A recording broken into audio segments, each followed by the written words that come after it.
அமைச்சர் பெரியகருப்பன் தோற்றால் அத்தனையும் மாறும். அவர் தோற்றால் ஸ்டாலின் தோற்பார். எஸ்புதூரில் கழக அமைப்பு செயலாளர் பரபரப்பு பேச்சு.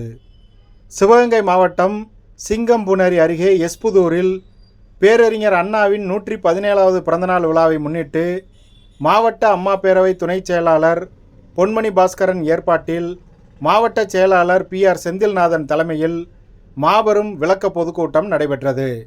இதில் அதிமுக அமைப்பு செயலாளர் AK சீனிவாசன் சிறப்பு பேச்சாளராக பங்கேற்று புதன்கிழமை இரவு 9:30 மணி அளவில் பொதுமக்கள் மத்தியில் உரையாற்றினார். அவர் எடப்பாடி பழனிசாமி முகத்தை மூடிக்கொண்டு செல்கிறார் என பொய் பரப்புகிறார்கள். ஆனால் 6 மாதத்தில் திமுக வேட்பாளர்கள் முகத்தை மூடிக்கொண்டு வாக்கு கேட்கும் நிலை வரும்.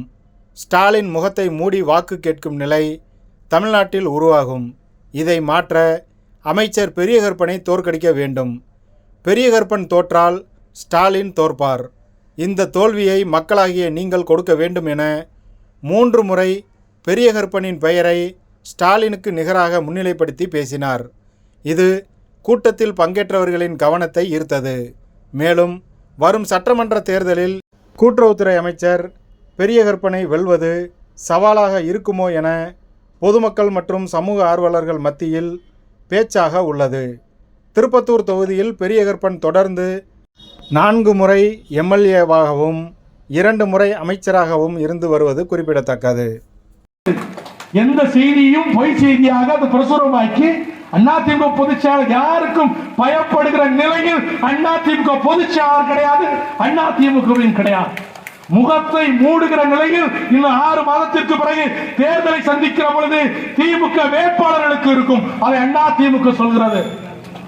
ஸ்டாலின் முகத்தை மூடி வாக்களை கேட்கிற நிலை தமிழ்நாட்டில் இருக்கும் 6 மாசம் கழிச்சு. எடப்பாடியாருக்கு முகத்தை மூடணுங்கிற அவசியம் அண்ணன் எடப்பாடியாருக்கு கிடையாது. ஆகவே கைகூர்ந்து பொதுமக்கள் இதையெல்லாம் மாற்ற வேண்டும் என்று சொன்னால் ஒன்றே ஒன்றுதான், பெரியகருப்பன் தோற்கணும். தோற்றா எல்லாம் மாறி. பெரியகருப்பன் தோற்றால் அத்தனை மாறும். பெரியகருப்பன் தோற்றால் ஸ்டாலின் தோற்பார்.